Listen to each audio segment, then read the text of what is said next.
So hello guys, I am spark.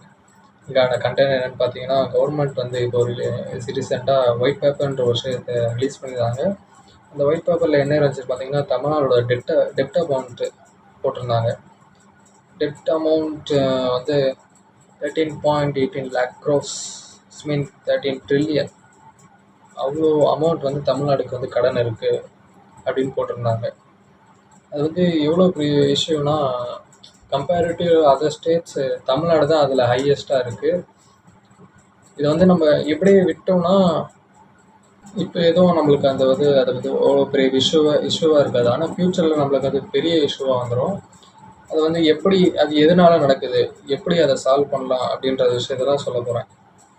இப்போ அந்த தமிழ்நாடு இன்னொரு விஷயம் சொல்கிறாங்க, பர் பர்சனுக்கே நம்மளுக்கு வந்து 1.28 lakhs. நம்ம இப்போ சும்மா ஐ எம் ஸ்டூடெண்ட் தான், எனக்கே இப்போ 1.28 lakhs கடன் இருக்குது, டெப்ட் இருக்குது அப்படின்னு சொல்கிறாங்க. அது வந்து எங்கே வந்து அது வந்து நார்மலாக தான் போய்கிட்டு இருக்கும். ஆனால் வந்து ஒரு இடத்துல வந்து நல்லா ஹையாக ஆயிடுச்சு. அது வந்து எந்த இயர் பார்த்தீங்கன்னா, ஒன்று வந்து 2016 அண்ட் இன்னொன்று வந்து 2019. இந்த 2 இயரில் தான். 2016 வந்து எப்படி ஆச்சுன்னா,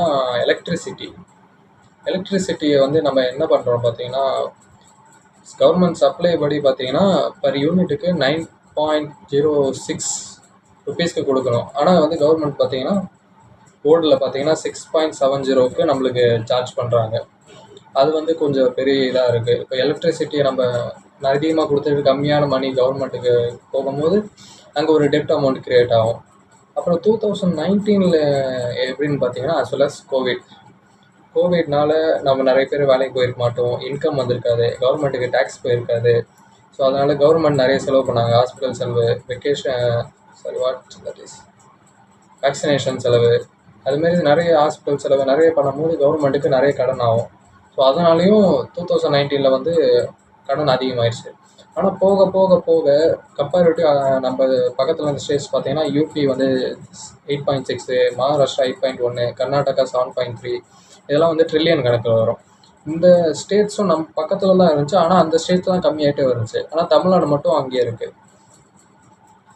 அது வந்து ஏன் அப்படி பண்ணாங்கன்னு பார்த்தீங்கன்னா, நம்ம கவர்மெண்ட் வந்து நம்மளுக்கு பென்ஷன் தராங்க, ஃப்ரீ எஜுகேஷன் தராங்க, எஜுகேஷன்லேயே ஃபுட்ஸ் தராங்க. அதுமாரி நம்ம வந்து எக்கனாமியை டெவலப் பண்ண நிறைய கடன் வாங்கி இது மாதிரி பண்ணதுனால நம்மளுக்கு மட்டும் கொஞ்சம் அப்படியே 2.8 அந்த ரேஷியோலேயே இருக்குது. ஈவன் தோ நம்ம தமிழ்நாடு வந்து ஒரு வருஷத்துக்கு ஜிஎஸ்டிபி அப்படின்ற கிராஸ் ஸ்டேட் டொமஸ்டிக் ப்ராடக்ட், அதோட ஏர்னிங்ஸ் பார்த்தீங்கன்னா 3.44 lakhs crore. இதை வந்து நம்ம வந்து இந்த டோட்டல் டெப்ட் அமௌண்ட்டை ஒரே நேரத்தில் அடைக்க முடியலாலும் கொஞ்சம் கொஞ்சமாக அடைக்கலாம். ஆனால் வந்து அது அப்படி நடக்கலை. நம்மளுக்கு வரவு வந்ததோட செலவை நம்ம அதிகமாக பண்ணதுனால நம்ம டெப்ட் அமௌண்ட் தான் இன்க்ரீஸ் ஆச்சு தவிர நம்ம ரெவென்யூ வந்து இன்க்ரீஸ் ஆகாமலே இருந்துச்சு. இப்படி போயிட்டுருக்க நிலமையில